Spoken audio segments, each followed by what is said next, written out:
Now that Mr. Manoj Singh, the world-class traveler, has returned to DC, we are fortunate to have him back at our studios and on the screen of the Capitol Forum.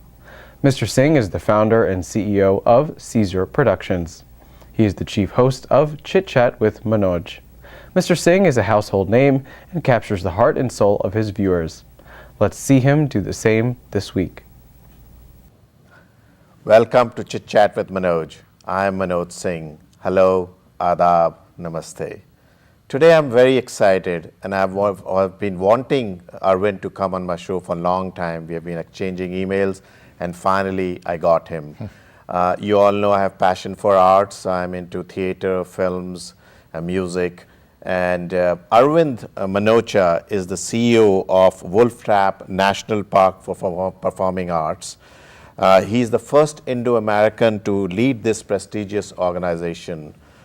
Arvind grew up in Ohio. He graduated in honors from Cornell University and completed his master's from the University of Cambridge. After that, he joined McKinsey, a very prestigious consulting company you know as a strategy consultant. And prior to coming to Wolftrap, Arvind was head of legendary Hollywood Bowl, and during his tenure, they were recognized as the best major outdoor venue in America. Welcome, Arvind. Thank you I really very much. appreciate your time. It's my pleasure. So please tell us about a bit more about yourself, and when did you realize that you really, you had a passion for arts and this is where you want to go and do?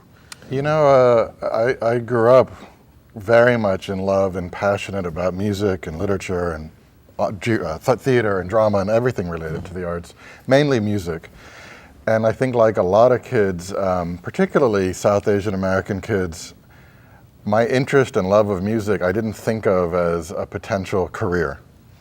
You know, these are always things that were your private passion, and so you excel in school and you excel in your schoolwork and you think practically, and it wouldn't have occurred to me ever that there would have been a profession or a career at the end that marries my interest in music. But it was always there. That would have been the thing that if you'd known me as a child and somebody asked my parents, what's he into, they would have said music. That would have been the only thing, really. Yeah, isn't that challenging? Because that's what I'm in IT, but of course evenings and weekend passion for theater and all that. And I am always thinking when to cross that bridge and just do full time what my passion is. So why Wolftrap? And you were in LA, a very sort of LA scene, which is a very best place for artistic experience. I mean, all Hollywood and so many musicians and bands, and the LA orchestra is pretty famous. Yeah. Wolftrap is a very unique institution, and I had known Wolftrap for many years because of being in this business. And I loved my life in LA, I loved my job in LA, and it would not have occurred to me to leave LA. But I always thought if there's one or two things that if those opportunities came, I would consider leaving. And the reason Wolftrap was such an attractive proposition is that, Wolftrap is the only national park specifically devoted to music. And I think, especially this year, which is the centennial of the national park system, what an amazing thing that America created a park system in 1916 where we designate federal land, a land to be preserved for federal use and for public use.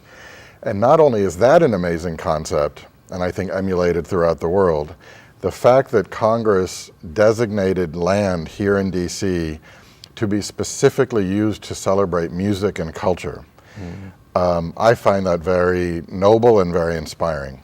And so the fact that we have a music venue that is really representing America's gesture in the national park system to celebrate culture and performing arts, it gives it a very special place in the world of performing arts venues. Well, I agree with you. I mean, I have enjoyed quite a few concerts there, and I love the whole setting from spring to fall, and especially on a day if it doesn't rain, because I like those lawn seats, and of course you get a good deal too. But I've gone inside as well. I agree with you. So since your arrival, I've noticed one change, and of course I came to the first concert, which was in the barn of Vatsala Mehra for ghazals, and then following that was the music concert of A.R. Rahman, and then recently also someone performed on Friday. So that's very exciting, I think, for South Asians. Where is it all heading, and what is in the plans? Well, of course, I have a particular interest in South Asian music and culture and arts, and promoting it and having it be part of what we do. But to be clear, I believe because we are a national park, because we are by definition, we are owned by the people. It is not a private enterprise. And we have made a real effort in the last 2 years to diversify the programming on a lot of levels. That includes South Asian artists and South Asian American artists, but it also includes more Latin artists, Chinese artists, Korean artists, Cuban artists, also artists that appeal to younger and older audiences. It sounds very corny sometimes, but our mandate is to appeal to our society. Our society is made up of lots of different people, not just one, naturally, particularly in this area. 100% agree.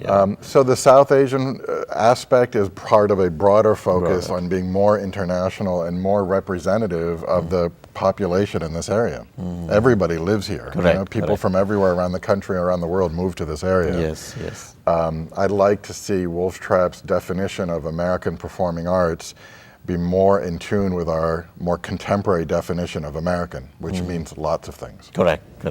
I like I said, I think we were talking before that few years back when my children were growing up, there was this very interesting program every year of International Children's Festival, and you to represent few countries. Absolutely. And I'm excited. I mean, I would like to even come for non-South Asian concerts, some of the ones from, all these countries you mentioned, and see, enjoy. I see, I was going through your website, very interesting people. Your chairperson is Michelle Obama, and then you have so many well-known names on your board. How is it working with them? It's great. It's part of the reason I was attracted to the job, and as well as, we have a very illustrious board of directors. The First Lady is our honorary chair, as is the custom with all First Ladies. Since we were founded, and the board itself, these are a group of people that are, in many cases, captains of industry, major philanthropists in this community, arts lovers. They care very much about what we do. They give their time, they give their resources, financial and otherwise. So it's a responsibility to work with such a large group on a board, but it's also a place where you can get a lot of inspiration and enthusiasm.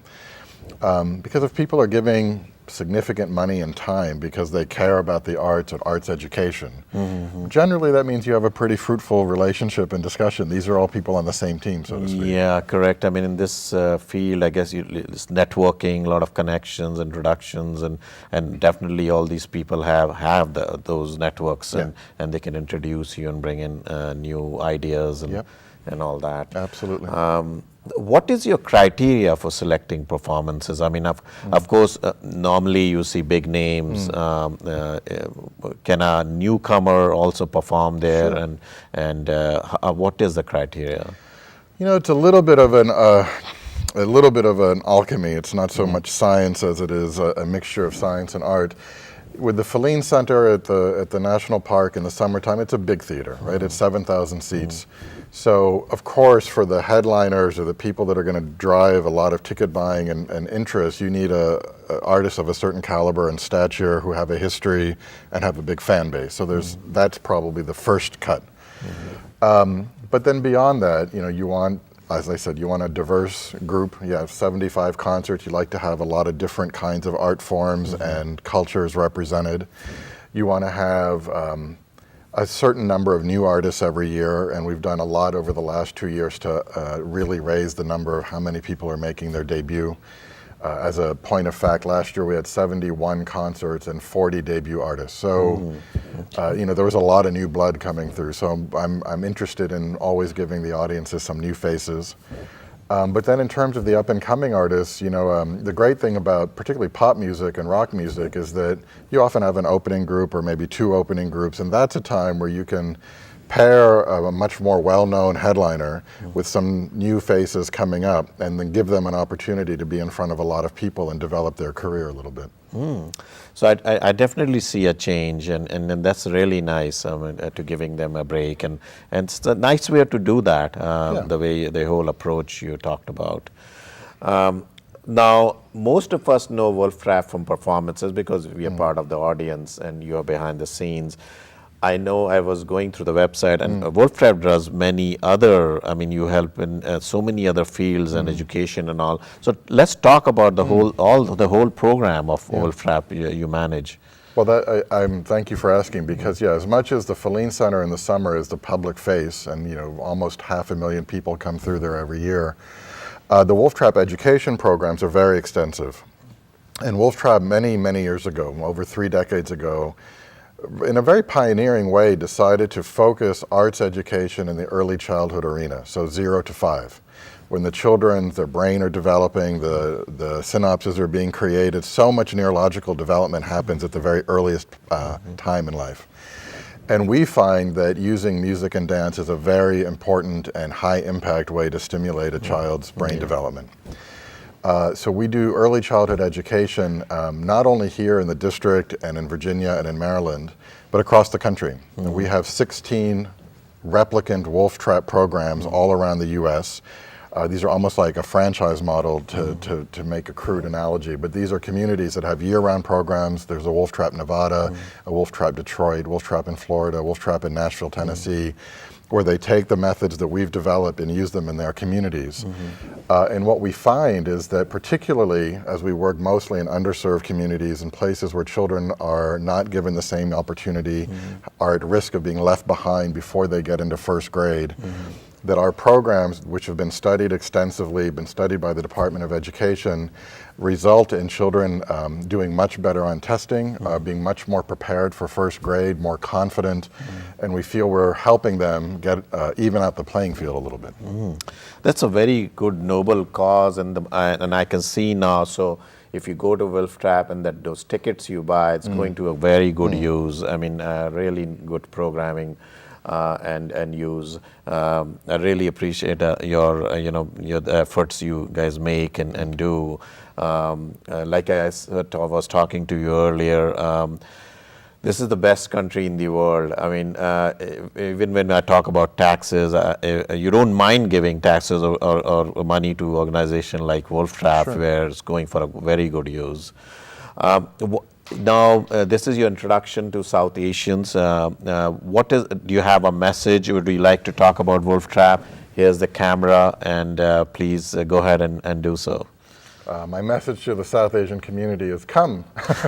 Come, support. As you said, Manoj, what we do at Wolftrap extends far beyond this area. We do a lot of good work in the community.